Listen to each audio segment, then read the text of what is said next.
पुराण का ये जो कहानी है गणेश जी का अवतरण के बारे में, इसके बारे में मन में ऐसा कुछ विचार आ रहे थे। कहानी ये है कि पार्वती नहाने गई। पार्वती ने अपने शरीर का मैल को निकाल करके उसमें एक पुतला बनाया, उसको जान दे दिया, पुत्र बना लिया। शिव जी बाहर गए थे, बाहर से जब लौट के आए ये बालक खड़ा हुआ था ताकि पार्वती नहा रही थी। तो ये बालक ने रोका शिव जी को ताकि पहचानता नहीं था कि पार्वती ने ही तो बनाया उनको। तो शिव जी को क्रोध आया, उन्होंने इनका सिर काट दिया। और फिर जब पार्वती को पता चला, पार्वती बड़ी दुखी हो गई, अरे मेरा पुत्र का इस तरह से वध कर दिया। फिर शिव जी ने कहा कि कौन सा प्राणी या व्यक्ति उत्तर के ओर सिर रख के सो रहा है वो लेके आओ। जब पृथ्वी में आए, सिर्फ एक हाथी उत्तर की तरफ सिर रख के सो रहा था और कोई नहीं सो रहे थे। तो हाथी का सिर काट के लेके आए, इसमें रखा, फिर गणेश जी बन गए। फिर उनको वरदान दे दिया ताकि गुस्सा किया तो वरदान भी देना पड़ेगा। तो पहले गुस्सा करके पश्चाता होने पे फिर उनको पुसलाना पड़ता है ना, तो पुसलाए, फिर बोले जब पहला पूजा तुम्ही को होगी। ये जो पुराण की जो कहानी है, उटपटांग कहानी, अटपटा सा लगता है। क्या पार्वती के शरीर में इतना मैल जमा हुआ था? पहला प्रश्न। दूसरा, जो त्रिकालक ज्ञानी सब कुछ जानने वाला ईश्वर को ये नहीं पता चला कि ये मेरा बेटा है, पार्वती का बेटा है। अच्छा, तीसरा प्रश्न ये कहते, अच्छा शिवजी इतना, उनमें इतना ये असहनशीलता थी क्या? किसी ने बोला तुम रुको अभी, तो उनको रोकने के लिए भी मना करे। इतना अहंकारी था सदाशिव, ताकि वो बच्चा है, वो कह रहा है रुको मैं अभी नहीं जाने दूंगा, तो उसका सिर काट दे। कितना क्रूर कठोर भगवान होगा तुम्हारा ये, और नासमझी होगा। मान लो आपको कोई गार्ड कहीं रोकता हो तो आप उसका सिर काट दोगे, चाहे आप ही के घर का गार्ड क्यों ना हो। माने शिव इतना क्रोधी, असहनशील, अज्ञानी, और पार्वती इतना मैल डोलने वाली और अपने मैल से ये बच्चा बनाने वाली।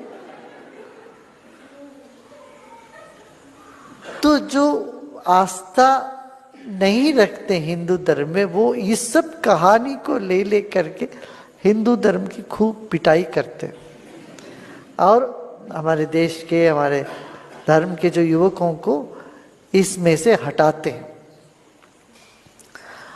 और इसका जवाब देने के लिए हमारे पास कुछ नहीं, किसी को पता ही नहीं है। अच्छा, बच्चा का शरीर छोटा है, हाथी का सिर इतना बड़ा है, उसके ऊपर हाथी का सिर रखा, और इतना भी समझदार नहीं है कि ये चूहे पर कभी चढ़ नहीं सकता है, तो उसका वाहन दिया चूहा। इतने से चूहे के ऊपर आदमी, वो आदमी के ऊपर इतना बड़ा सिर। किसी को कोई इसका माप तोल का, मापदंड का कोई ज्ञान ही नहीं होगा, या बदला लेने के लिए किया होगा इतना शिवजी ने किया हो। चूहा उनका वाहन यदि शिवजी ने दिया है तो कितना क्रूर कठोर होंगे तुम्हारे भगवान। भगवान कैसे कहोगे तुम्हारे इस तरह का जो जुल्म करने वालों को? ये पूछते हैं। अरे मासूम बच्चे को इतना सजा देते कोई? चूहे पर चढ़ के जाओ, सिर काट दे उसको।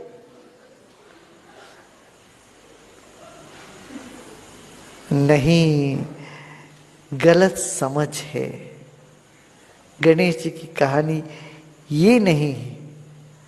गणेश जी की कहानी ये है, पर्व, पार्वती माने जो पर्व की शक्ति, पर्व माने त्योहार, उत्सव, उत्सव में बहिर्मुख होता है व्यक्ति। जब बहिर्मुखता बढ़ जाती है तो उसमें मैल उठ के आ जाता है, उससे पैदाइश होता ही तनाव। उत्सव जब बहिर्मुख हुआ उसमें क्या हुआ, राग द्वेष तनाव पैदा हो गया, मैल पैदा हो गया। और उत्सव से जो पैदा हुआ उसको वो संभाल भी नहीं पाते, इसलिए वो शक्ति शिव से अलग हुई है। शिव माने शांत चेतना, शांत अंतर्मुखी चेतना एक बहिर्मुखता के उत्सव के साथ विच्छेद हुआ तो मैल पैदा हुआ।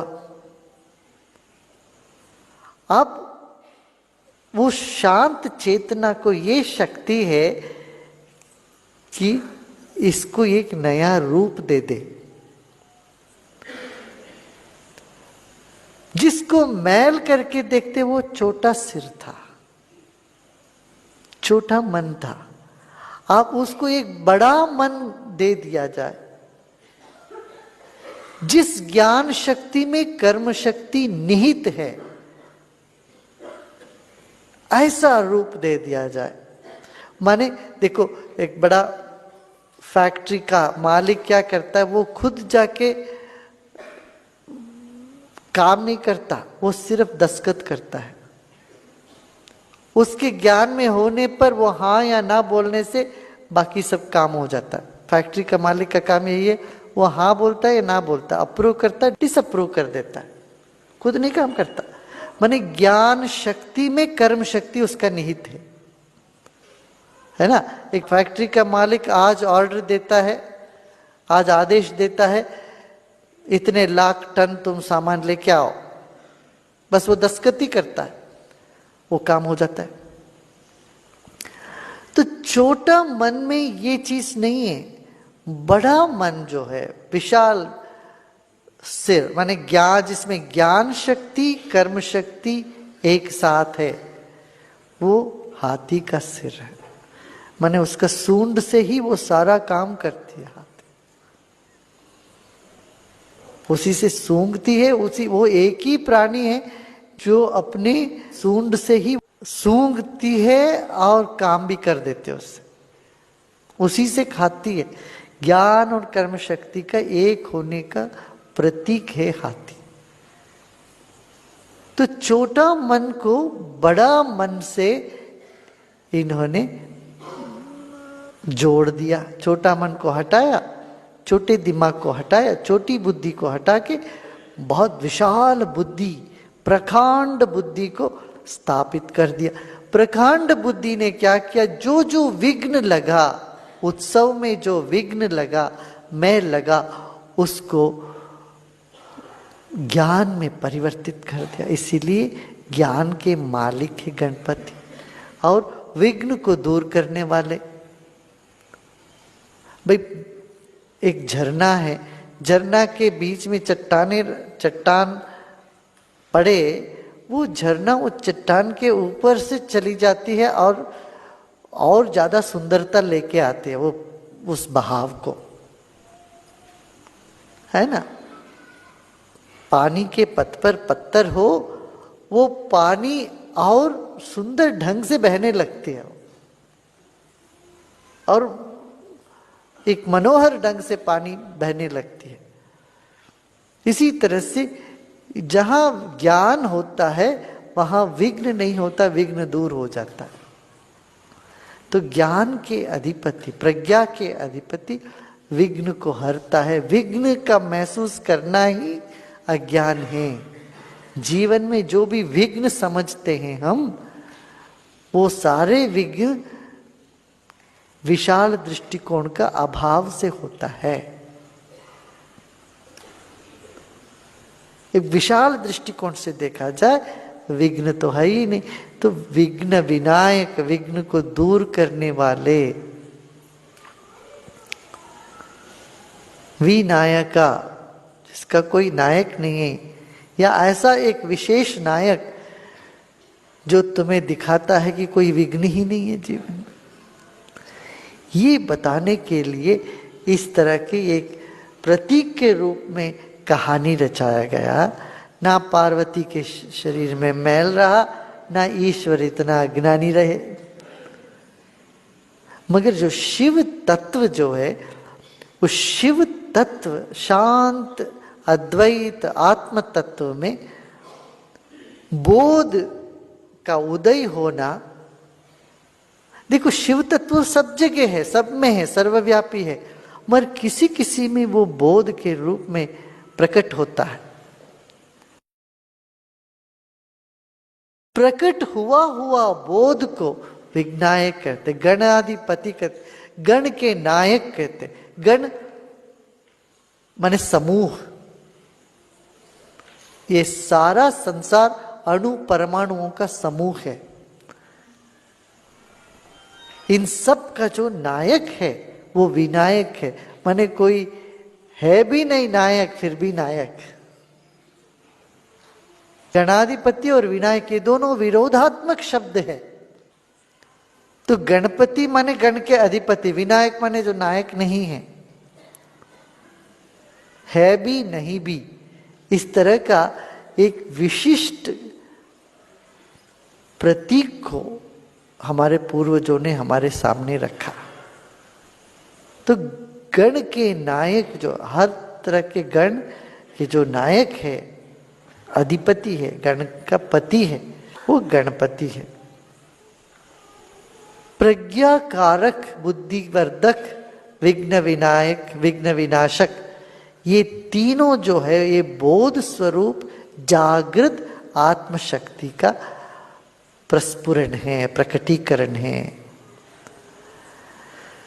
शांत निष्क्रिय निश्चल निरंजन नित्य निर्द्वंद्व चेतना शिव तत्व है। वो शिव तत्व से, शिव के कुमार है, शिव से पैदा हुआ विशाल जो ज्ञान है, उसी को फिर हमारे पूर्वजों ने गणपति का तत्व के रूप में उसको पेश किया।